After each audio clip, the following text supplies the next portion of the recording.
the truth. You and I have never seen democracy. All we've seen is hypocrisy. All we say to America is be true to what you said on paper. You know what's right. Just do right.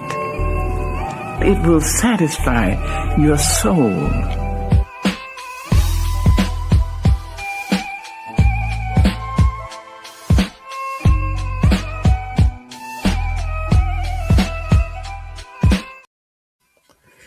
Greetings and salutations. What up, world, family, cousins, aunties, nephews, nieces, third cousin, distant lover, all the above. What's up? What it is? You are locked into Big Frank Just Conversations. Good evening, Tim. I see you. Greetings, my guy, on YouTube and on Facebook at the same time. Whoop, there it is. Listen, in the room with me is my friend. I've rocked with her. You know, been present with her. She's been rocking. I'm gonna say it before my time, okay? Before 88 was my birthday. No, definitely. In the room with me this evening is my sister, my friend, Chloe Long, also known as Cleo Brazil. Greetings, beloved. How you feeling today? I'm feeling great. Good. With an introduction like that. I'm just saying, you the bomb.com. With an introduction like that. No man, valid. I'm on fire. This is fire. Okay. It's proper.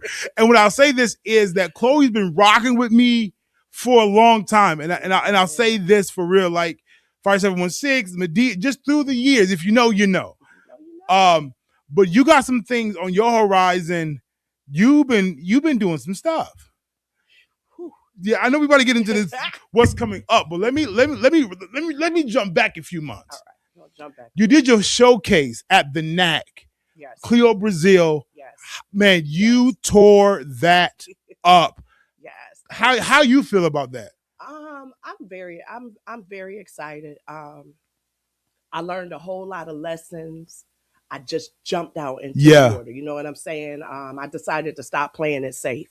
Come on. Nobody was going to rescue me. You know, the ship wasn't going to show up, and you know what I'm saying? And everybody had everything planned for me, and I was going to walk into my glory. Like, that's how we want it, right? You know, but it was like, greetings. Yeah. It's just like, I've been doing this for a long time. I've been doing it for a while, and now it's time for me to do it independently. Yes. On my own and take that risk. Yeah. And I did, and I'm glad, the Chitlin Circuit Legacy. Yes. Rolling in Niagara. It was me paying homage to my ancestors. Yes. My grandfather was Mose Brazil.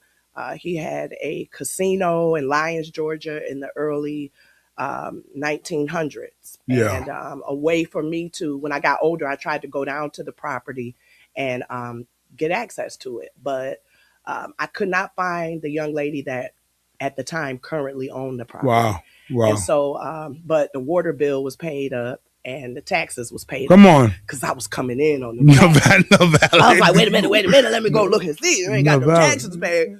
I couldn't get in contact with her, and she was my grandfather's best friend's granddaughter. Wow. And so I couldn't contact her. And then by the time I was financially able to do it, I went back down there and the building was gone. It was gone. I was crushed.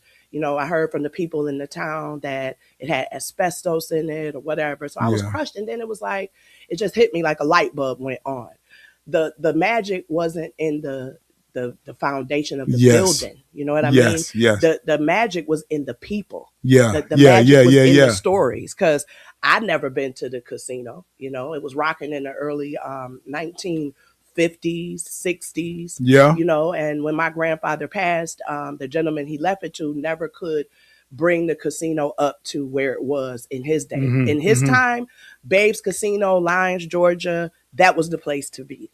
Many singers got their starts in this nightclub establishment. Yeah. Tina Turner, James Brown. Tina Turner was a favorite of Babe's Casino, And back then, the Chitlin Circuit was a group of juke joints that emerged in the North and Southeast during the time when the United States was segregated. So Black artists had a hard time going into certain establishments. Well, one of the stories that I was told that stuck out to me, and I feel it needs to be told, is that my grandfather protected white artists who wanted to come get on the Chitlin Circuit and travel with the artist. Come on. One gentleman said that he used to have to pretend to be Smokey Robinson, and this was a white man.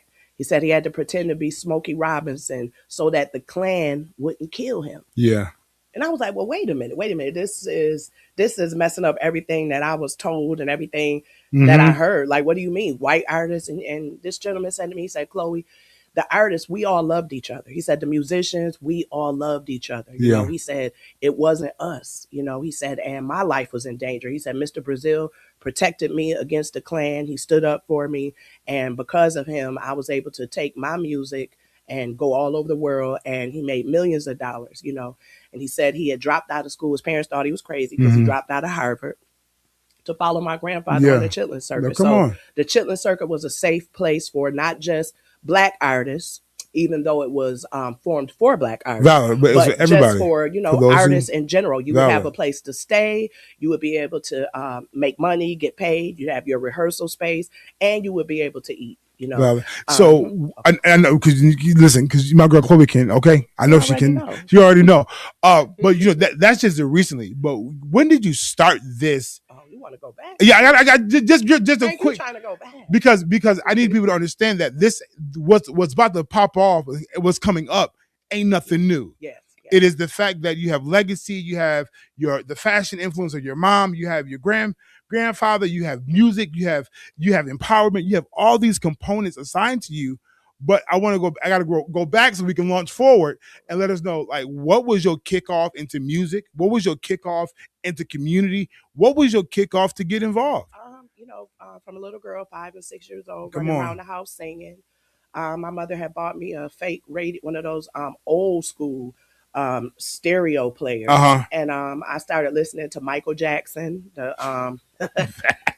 What? Michael Jackson, and I thought I was Michael Jackson 2, part 2. So I would always be running around the house singing Michael Jackson songs, and then I started singing Whitney Houston songs, you know. And as I started getting older, you know, I just started singing different songs. Mariah Carey, I started playing around with that when I heard hit that high note. Yeah. I can't necessarily do it now, but back then, you know, I could hit a high Mariah Carey note, you know. But, you know, and then Mr. Williamson from Williamson's funeral home at the time, Mr. Teddy Williamson. Yeah, his father, Michael. Wow, yes. A couple of people had asked me to sing at some funerals. My cousin, Jonathan Rogers, was a piano player. He played for New Hope Baptist Church for years. And he came over one day and he was like, yo, Chloe, I want you to learn some songs. So he started teaching me gospel songs on the radio. I mean, on the piano. Yes. In my grandmother's house. And I started learning the gospel songs. People started asking me to sing at funerals.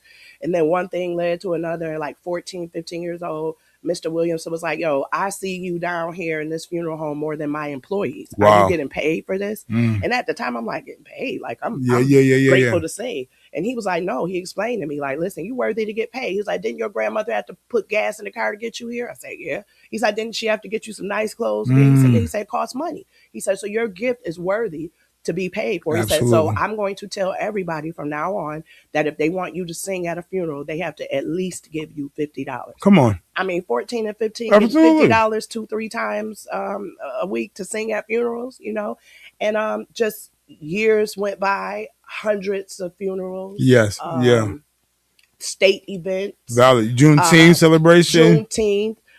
Back when I used to have a lot of different groups. I would just get up in the morning and step outside and choose different girls from the neighborhood who was going to be in my group. And that's what it was. A lot of girls done been in my groups. Yeah. And we would perform for the Black Experience every year. At first it was down at the convention center. Then it shifted to Center Court. And, you know, so I always was active in the community. And I began to learn how to really, really sing and captivate an audience. And I learned the importance of music, singing at funerals. Wow. You know, being able to hear, you know, the response from the family members, you know, and it just really became second nature until I really at one point didn't even really know I was a singer. Say less. You know what I mean? Because it was just like, oh, that's just that's just me. Valid. Like, what so do, you've been touching hearts and making impacts for a while, for a long time. Recently, we just partnered with the Cash Money Records jump off that Maria Miss Boss Lady put on. That was amazing. No, valid. So we've done that. But I want to now get into this heart that you have for women. You have an organization which is called the Project Phoenix Women's Empowerment Group. Yes. What was the motivation to launch that, and when did it launch? Okay. Well, I left Niagara Falls and I came back in 2008 or 9. My mom had passed and I needed to help out with her estate. Yeah. And I ended up getting into a car accident. I ended up having to stay here. And one thing that I noticed in walking around to the grocery stores and things, I noticed that everybody was in their pajamas. Now go in the stores, it was like everybody got on their pajamas outside. And you know, and I would go through, especially Tops on Portage Road. Come on, talk about it. Anybody know, if you ain't seen nobody in a while, please go to Tops on Portage Road. You're gonna see everybody. So I will always see women, you know, and for whatever reason or whatever my anointing is or whatever, I would bring a joy to them. If they were down, if they were looking sad, it'd be like, Chloe, like, you know what I mean? I'd be like, you know, and like I would end up being in Tops for 2 hours. My poor children. A lot of times I was running to the store to go get something. Dinner gonna be 3 hours late, y'all. I done got to talking because I'm a people person. Absolutely. Understood. I love people and I never know when I'm going to see you again. So I'll be trying to get everything out that I got to say to you because I'll be forgetting. You know what I mean? Yes. So I started seeing the women and they were so sad and they had so many complaints. And I walked around the city. It didn't look like the city that I grew up in. A lot of the buildings were like abandoned and just everything and everybody was so sad. And I was like, well, I ain't going to let this get my spirits down. You know, what can I do? Yeah. So I ended up moving to a new home. I had went through a really dark season in my world. Yes. And as I was coming out, I moved into a new community. The women in that community really welcomed me. It was so shocking. Like I had people dropping off things. My movers were dropping stuff off. The women came. It was like picking stuff up like, hey, I'll take this in. Hey, I'll take this in. And before I knew it, the ladies in this new community had moved me into my home. And I started forming relationships. 7 o'clock in the morning, I get up, put my coffee on. Next thing I know, one of my neighbors will be at the door, you know, come on in. And then another neighbor come on in. After about 2 weeks, I had 20 women in my kitchen between 8 and 12. Wow. And a lot of our conversations were just, a lot of things were just about women's issues. Yes. Just things that no matter your race, your religion, just some things that we are as women, we're going to go through these things no matter what, you know, and a lot of those topics. So we started really encouraging each other. And the word of God was a foundation. The word of God is always my foundation. Yes. Gotcha, and so, you know, the word of God got involved. So it turned into like a Bible study / venting session. But it was like the spirit in the room was like, you know what? We all done been through something. If we take all of our dark times and our dark moments and we use it to empower each other instead of degrading each other, hating on each other, you know, just some of the things as women, we compete with each other about stupid things, you know. So I kept this going for about a month and we all would, I always keep a deep freezer full of meat. So I was sending them good sisters that can cook downstairs because my thing was, okay, well, we in here, we cooking. Now the kids is getting ready to come home. And next thing you know, we had our kids coming and everything was organized. So we were women. We were getting up in the morning. We were cooking. We were eating. We were talking. And then we had food for the children and activities. So then about 5, 6 o'clock in the evening, one day I went for a walk and I said, you know what, God, I need to get this out my house. Come on. You know what I'm saying? How can I take it out the house? You've outgrew the space. Yeah, well, how can I get this out the house? Yeah. And one young lady seen me and she was like, listen, you guys want to bring it to my salon? And I was like, yeah, Sister Felicia Gaddis. Oh, yes, my girl. Sister Come Gaddis. on.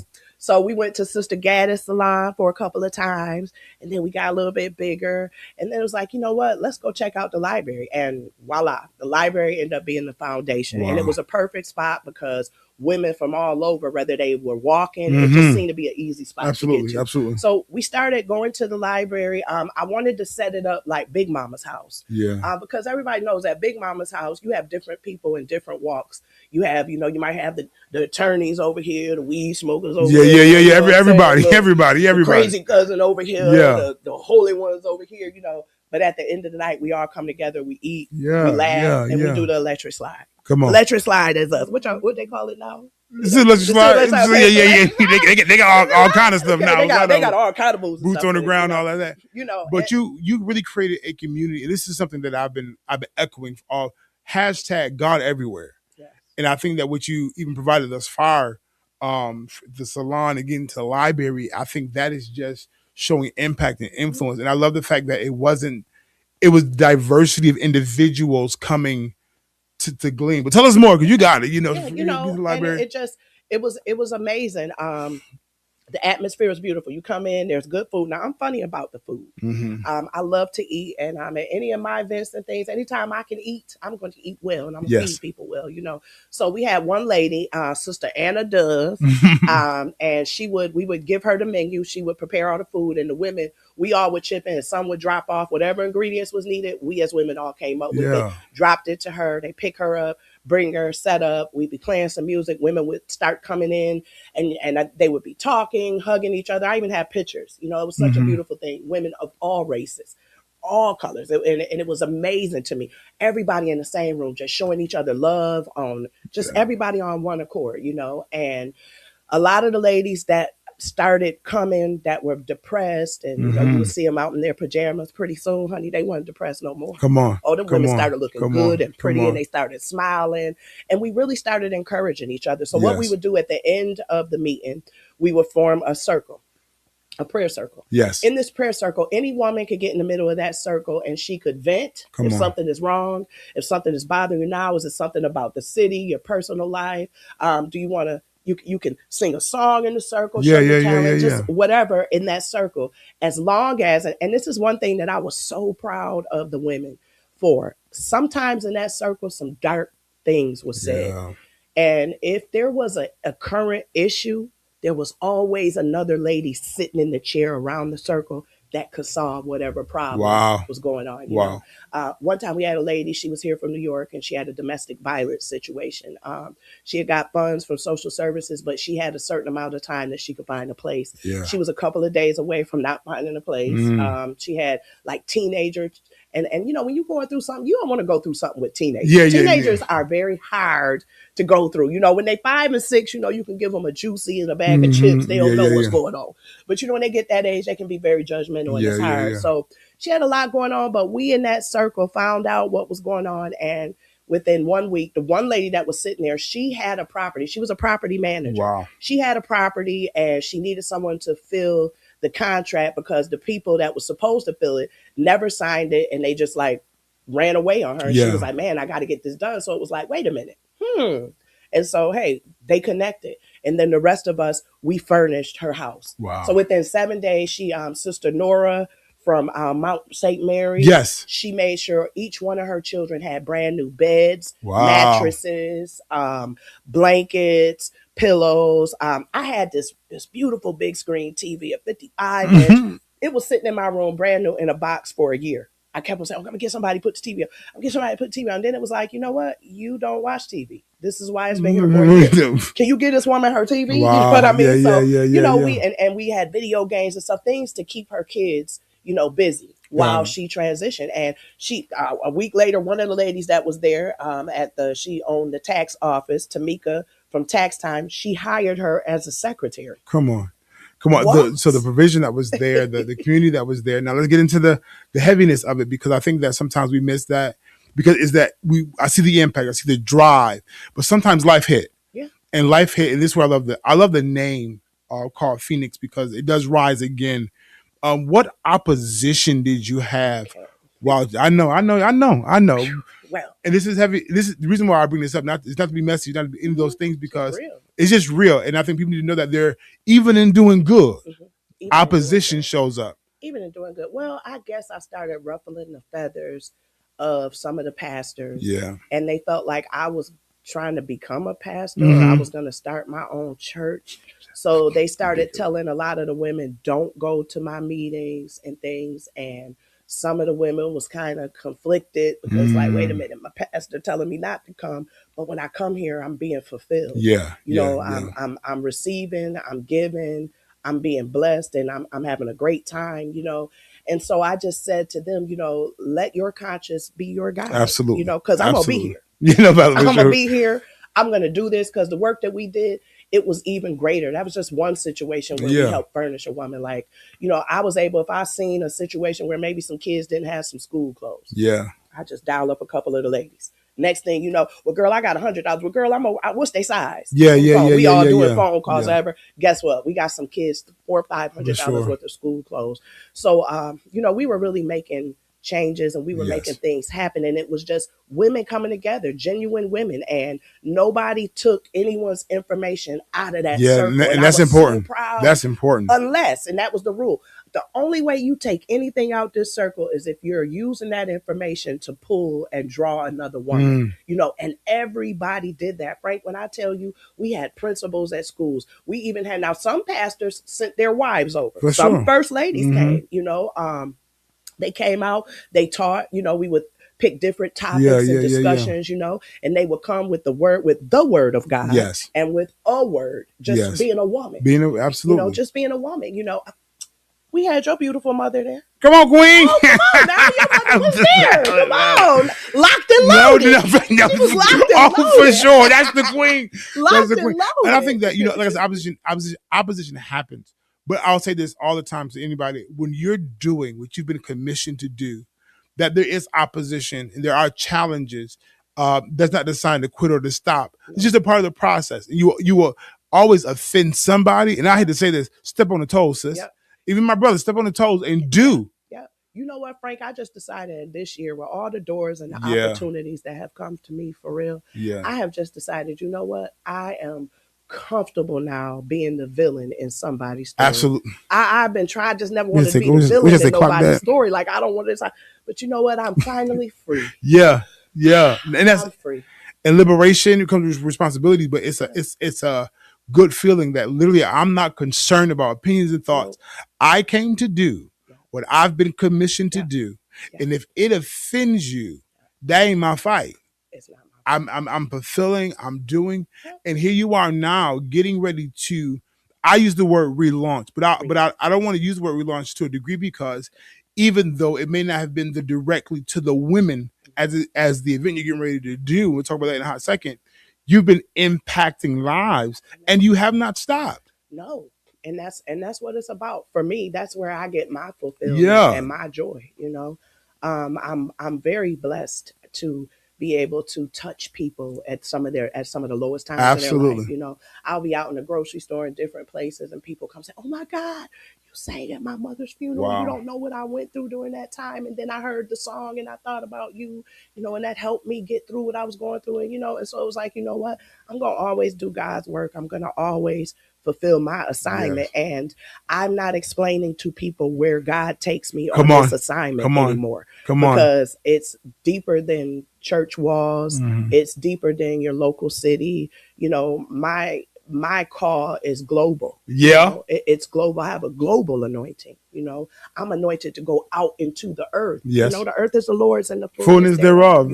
Yeah. And my rock is Christ. Yes. And I have the Christ consciousness. I'm conscious that Christ is in me at all times, every single day of my life. So it helps me make really good decisions, Yeah. And when we decided Buster, man, I see you. I got your message. I got you. First, I am my sister's keeper. Yeah. Because I would hear conversations and I see how everybody was moving. And I said, you know what? We really got to learn how to love ourselves and to love each other. A lot of women don't know how to be sisters. They don't know what sisterhood is, And I find that more so up north. I've lived in the South, the West, but up north it's this, I don't know if it's because the weather is cold, that we could be so cold to each other sometimes, but I wanted to ignite the spirit of sisterhood, and keep it going. So I named the movement, I Am My Sister's Keeper. And what happened was COVID hit. Yeah. When COVID hit, everything went crazy. Yeah, for sure. Everything went crazy. Sure. So, but one thing I know is right before COVID, each meeting we try to have a different theme. Mm-hmm. Right before COVID, our theme was, I am the fire. Mm. And we had to be the fire. Yeah. We had to be our own fire separately so that when we do come back to Yeah. Now that's deeper than what they... And so, so after that season of COVID, it was hard to get back in the library. Yes. So Pastor Barnes had opened up his church so that we can have meetings there. It didn't flourish in the church. It was so many women that had church hurt that they didn't want to come into the church. Yes, absolutely. And then it was women from different churches that were coming. And now it wasn't just women from the church. I say the church because that's my foundation. But there were women from all over. You No, know, there absolutely. were women who had no church home.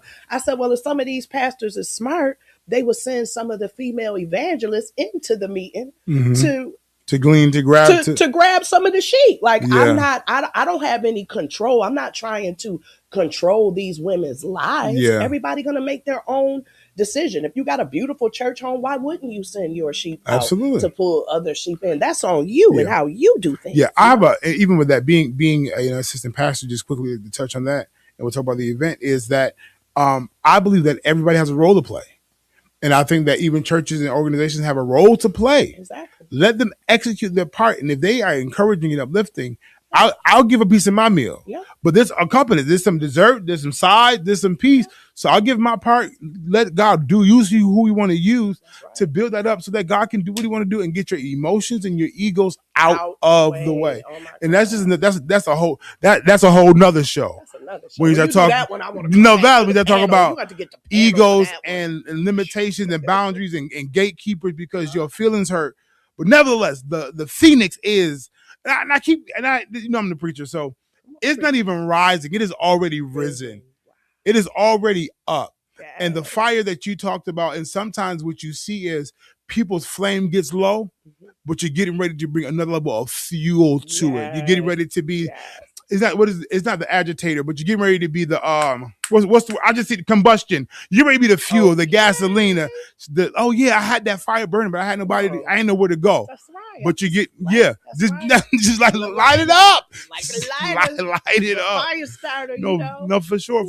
And so it was like, I seen that, so I said, okay, now what can I do now? Yeah. Because the women are coming out. Women started coming out, and I said, okay, this is what we're gonna do. We're getting ready to do a youth program, and we're going to focus on the children. This ain't about us right now. Yeah. So we're going to focus on the children, and I set up a program to teach children the principles of Jesus Christ. Come on. So we would use the church in New Jerusalem. We would all women get together. We would cook for the children 2-3 times a week. I would cook real meals. Like we had baked chicken, oxtails, rice. Like everybody was looking crazy. Like, oh my God, what are you doing? Why are you doing with the kids? Whatever. Listen, at all women auxiliaries that we do in all of our functions, we eat good. So why wouldn't we feed the children good? Yeah. And then, like I say, sometimes you got to be the villain. Sometimes people would donate food, but you're donating stuff you don't want and it's expired. I don't want it. I ain't getting ready to feed this to these kids, because with me, it was like, okay, I'm going to come here. I'm going to cook the food. We're going to do some workshops with the kids, help them with their homework. So 2-3 times a week, we're going to eat at the church. And that's what we did. We all ate like a family, you know? And so we focused on the kids for 2 years. And then that came to a close. And now I started getting back busy with my music and my singing and everything. And it's like, okay, that started taking off. And then like these beautiful women started emerging everywhere I went. Girl, when you going to start the group up? Girl, when you going to start the group up? Now, let me say this. My board of directors, we always existed. Yeah. We always had our meetings and we always had plans. We were always planning. Like, we never stopped. We just didn't execute and we didn't do our support group. Yes. So in this season, and I'll give everybody the website, they can check it out. In this season, we get ready to let y'all know what we've been working on for the last 2 years. And we are going to start back up our women's meeting. But in this season, Frank, all the things that I've been through, the women have been through since, we was doing this since 2018. Yeah. So after everything we went through, we've grown. A lot of those women, they started loving themselves and started attracting better things, better situations, So I said, you know what? We done been through the fire. Like, okay, I am my sister's keeper. I think we loving each other. Yeah. I think we get it. We can love ourselves a little more. I say, you know what? We done been through the fire, man. This is Project Phoenix. Come on. Come on. And it was like, yep. Everybody was like, yep. This is it. So it's like, you know what? Now we're getting ready to go forth. We're getting ready to legalize everything. Yeah. And we are Project Phoenix. Now, what's crazy while you were talking is one thing that I think we sometimes miss and get caught up in. The Bible says that my gifts and calling come out without repentance, but the Bible also says that your gift will make room for you. And I want you to know that your vocal ability and the gifts that you have are they're making room for you, but it's making room for you so that the oil can spill over. Yes. So the impact can be made. Yes. Like you said, globally, and having the team is already set up. So I ain't gonna get too prophetic, get caught up into the zone. But I think that the name is proper. I think that where you are right now is right where you're supposed to be. Yeah. You're getting ready to have this event. Just give us information about the date and time that people can come out, rock out with you, and how they can RSVP as well. Well, the event will be, we're back at the Niagara Falls Library in the middle of the city. Yeah. The event is the last Saturday of this month, May 30th, 2026. It's going to be from 2 to 4 o'clock. We're going to have food, music, and we're going to have some very powerful women that are coming purposely to let their light shine and to empower each other. I'm so excited about this team of women. We have a nutritionist that's going to be on site. She's also a fitness guru, Kima. Yes, my girl. That's my girl, Kima. Yes, Kima. We have her and her energy. Sister Lanice Crawford. Yes. Come on. Okay, I know some people. Okay, listen, we not playing no games. No, and listen, and this lady loves you, Frank. Do you know Beverly Johnson? Yes. Buffalo. Okay. Yeah. Beverly is my big sister. A lot of people don't know that. Oh, I'm wow. the baby sister. Okay? Really? Yes, I'm the baby sister. Oh, wow. Yes, I'm the baby sister. So powerful everywhere. Just powerhouses all over the place. Yes, if you know Beverly, okay? Valid. And so Beverly, she's part of the alumni of Roswell. Yes. And now her and her friend Dee, they have a outreach called the Witness Program. Yes. And they've been encouraging us, inspiring us, and they've been pouring into us. And we're going to be doing some great things with them and opening up some opportunities for the women here in this city. One of the things that we're going to be doing is, look, I'm excited too. One of the things we're going to be doing is we're going to be able to offer different certification courses. Wow. One is mental health certification through the University of Buffalo. So I'm excited. It's an opportunity for women to come on. And if you're interested in getting different certifications, that will be made, available to all of the women. And we don't worry, man. The women, we on fire. Let us get up and let them do stuff that going. Let them out the house. Watch the kids, fellas. Listen, because we got some stuff for y'all too. Sure. We've been working on a reentry program. Yeah. Okay. We're very concerned about the inmates that are getting ready to be coming. Hold on, Chloe. I don't listen.